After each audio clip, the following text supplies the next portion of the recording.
I'm here with my friend Jeremy Cross, who's the International Networks Director for the Princess Foundation, where I used to work. And Jeremy, it's great to see you and compare notes. Tell us a little about what you're doing right now. Well, we've obviously coming to the end of the World Urban Forum. It's been an amazing opportunity just to connect with so many people. We, at the Foundation, for the last 2 years, we've been working on an initiative to plan for rapid urbanisation. Such an important issue. Yeah, and which fits so directly with the issues that have been under discussion here, implementing the new urban agenda and delivering the SDGs. We've, as we've discussed before, for a long time seen the need for a toolkit that can support particularly secondary cities and areas where there's very limited capacity to plan and to prepare for the urbanisation that's happening very rapidly in so many of those cities, smaller cities, and particularly across the Commonwealth, which has been our focus.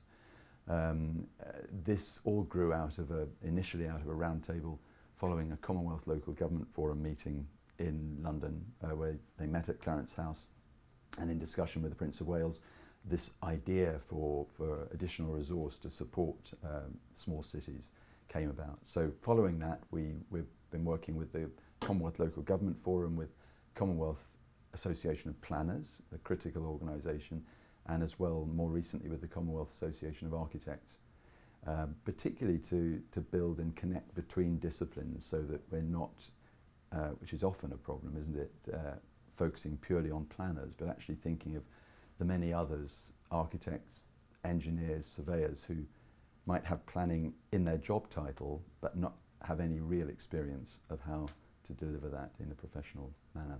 So that's part of the challenge, isn't it, to join up the people, get them out of their silos and learn to work together? Exactly, which of course has long been a key methodology within the Prince's Foundation, the inquiry by design, bringing people together to understand what different people's perspectives are, and then to build a plan with a consensus and an understanding across all of those different groups. And the other key challenge, it seems to me, is to plan rapidly for rapid urbanization, as I think our friend Ben Bulgar put it. That we really have to move quickly and in a very sort of lean way, and that's really the idea behind a toolkit, right? Absolutely, that it's happening right now as we speak, and the statistic just given during that closing session at the World Urban Forum was 1 million a week, who are, in terms of the urban population, increasing by 1 million a week, which is a staggering amount, isn't it? And yet most of that is taking place in less developed countries, less able to plan with less resource. So yeah, what we've been trying to do with partners is to identify ways that we can support that to happen rapidly, even if it's just a basic framework, a bare bones planning, which can then be developed and augmented later as resources allow. And I heard a statistic that something like the number of people living in cities will double in the next 40 years, and the area will more than double, quite a bit larger than double, which means it will sprawl. Yeah, absolutely, which is a frightening prospect, isn't it? When you think that that's happening actually at the same time, not because there's provision for good public open space or green space within the cities, but just because of very, very low density and sprawl and no real planning to create compact cities and the kind of densities that we need to achieve and look to if we're going to create the mixed income, mixed use and walkable neighbourhoods, which I know we believe so strongly in. Absolutely. Well, one of the things that we're very interested in at the Center for the Future of Places is the importance of public space, and that means streets too, walkable streets, and opportunities for people to do things other than ride in cars when they need to go somewhere, like take transit and bicycles and so on. And I know that's preaching to the choir for the Princess Foundation. Absolutely, but yeah, I think the public open space, whether it's streets, green corridors, blue corridors, green spaces, they're all so critical, aren't they? And they all form a place where community interact and come together and actually build those cohesive neighbourhoods, and the sustainability which is so important. And that's another element of the toolkit, which is really was boiling things down. If we're talking about the bare bones, then it is really those essential public spaces, roads that can perhaps provide, would in the future provide capacity for public transport systems, for commerce and community uses to develop around them, as well as preserving green corridors, identifying sufficient green space within a city, blue corridors and so on. And the toolkit is now being developed and will be ready in the next couple of months, is that right? Well, that's, we hope very much. I think we're at a point now, we've actually just recently pulled this together, which is really a mock-up, a starting point. Right. Using the consolidated methodologies which we've brought together from the various partners who've engaged with it at this point to create a 6-step process, starting with a visioning process and moving right through to the end where you would have a planned neighbourhood, and within that you would have identified and reserved those corridors as for transportation, for roads, for green and blue. And in terms of timescale, we are at the point where we've got a basic format and methodology that's clear, and our next step is to test that with partners in different parts of the Commonwealth, reflecting the diversity of the Commonwealth. So we hope very much to have a partner here in Malaysia with the Malaysian Institute of Planners, who are very enthusiastic about the lead that they can give in developing the resources. We also have partners in Sierra Leone, where historically the Prince's Foundation has done quite a lot of work, and where we have already tested to some degree the methodologies in the toolkit as it stands, and we're also looking hopefully to find a small island developing state either in the Pacific or the Caribbean, where we would also test it. Not that they're facing necessarily the same levels of rapid urbanisation, but clearly with climate change and rising sea levels they have different issues and resilience to develop and deliver. So one of the things that you and I have been talking about is the potential role of another one of the Prince's charities called INTBOW, and I'm involved also with INTBOW, which is a long, complicated name, International Network for Traditional Building, Architecture and Urbanism. And we have a small island developing states chapter. And I was just talking to Zahir Alam, who is the head of that chapter, and I think that would be a great conversation to have to see if maybe we could work with him. He's based in Mauritius, but he has other contacts throughout the network. And it seems to me, and I'd like to get your thoughts on this, we've been talking about this a little bit before, and I want to continue the conversation about how INTBOW in particular as a network of chapters around the world, 32 I think now, can be helpful in this rapid urbanization toolkit process. Absolutely, yes. INTBOW has always obviously been a key partner for the Prince's Foundation, and it does reflect and engage internationally with people committed to the same issues of sustainability in urban development and the environment, and also reflecting very strongly that reference to tradition and all that we can learn from tradition in the way that we build in the future.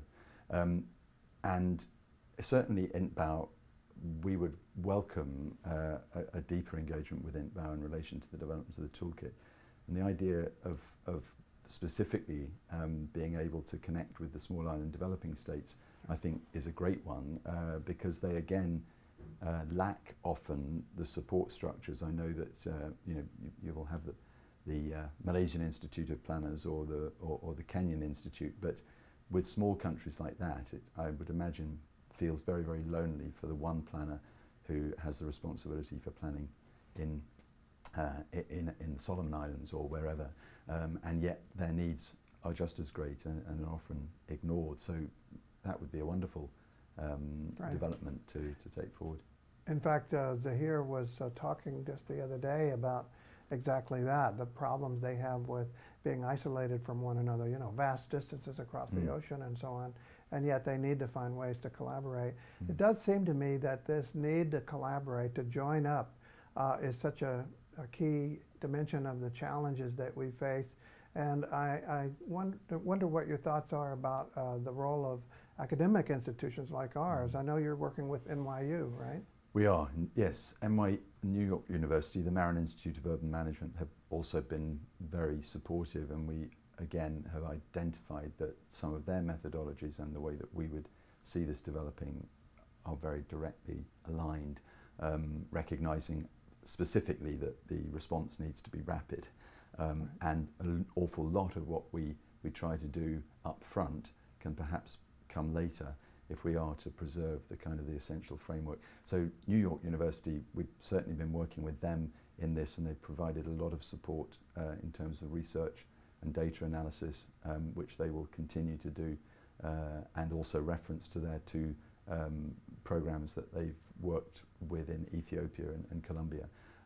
But the other element we've always thought for the toolkit is that it, apart from being a practical tool, it could also very neatly become an educational module, a module within planning school, within a school of architecture, again, to engage people in thinking about the issues that they face and simple but effective ways to respond to them.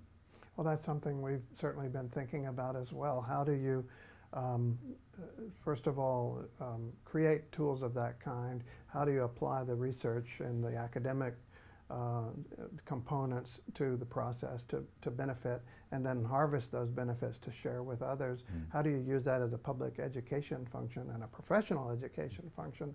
And it seems to me one of the big challenges that we're facing right now is changing the sort of Titanic, if you will, that's heading towards the same old business as usual models, as the Prince said very eloquently in his introductory speech to the World Urban Forum, that business as usual isn't going to be enough.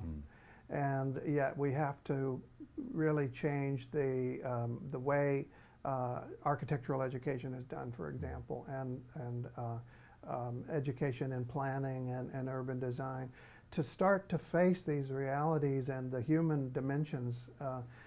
I know the Prince's Foundation has been very involved in that sort of work. What are your thoughts about the challenges ahead and how we're going to meet those?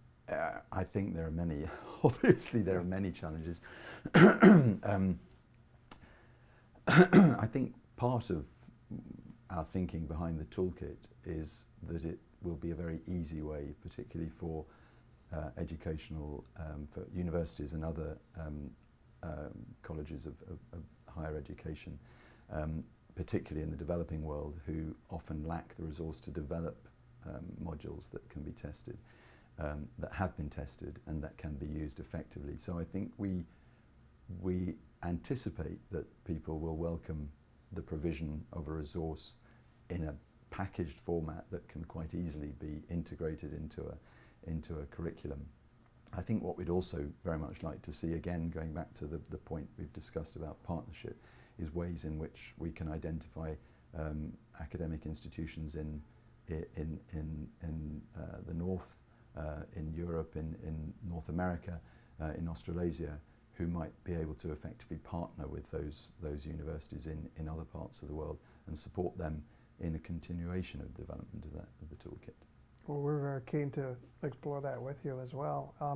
The other thing that you and I were talking about earlier is the remarkable vision that the Prince of Wales has on these issues, and the abuse that he sometimes takes for the courageous positions he's taken on a lot of these issues of sustainability and soil and climate and social justice and so many issues. We were talking earlier, I sometimes wonder why he doesn't just say, forget it, this is not worth the effort. And yet he perseveres, and I admire that enormously. And I wonder what you think about the importance of his legacy at this moment in history, and how we, those of us who are admirers of his, people who believe that we can carry on his work in whatever form, where do we go from here? It's interesting, isn't it? Because I think a lot of people, in looking at the new urban agenda, wouldn't necessarily click or put it together that the Prince of Wales has been saying these things for his adult life, effectively. Right. And here they are, they've come together articulated in one document. They talk about mixed use, inclusivity, walkability, and reference to tradition and to culture and being respective of culture and local culture, green space. All of the things that as we've discussed, the Prince has felt and continues to feel passionately about and commits himself to through the founding of the Prince's Foundation, being a founder and a patron of INTBAU, and connecting in so many ways with so many others in working in this area. I personally hope that recognition does come, because I feel it's important. I think it was really encouraging to see in the hall when the Prince's video message was delivered, that the reaction to it, that people approved and connected with the words that he was presenting, and appreciated his commitment. And I think in terms of legacy, often legacy isn't always evident and apparent until later, but certainly the number of people that must have been impacted in one way or another by educational programs, or by being a member, or connecting with the work of his charities, I hope continues that work. Well, I remember, for example, that Prince Albert was sometimes criticized very harshly in his own day, and then later on a revered figure, and I suspect that'll be the case with the Prince of Wales as well. But the important thing is that he's made us all aware of the work that we have to do ahead that's so incredibly important, and his message has been very inspiring. I think you'll agree. So Jeremy Cross, thank you so much. It's a pleasure as always. Thank you.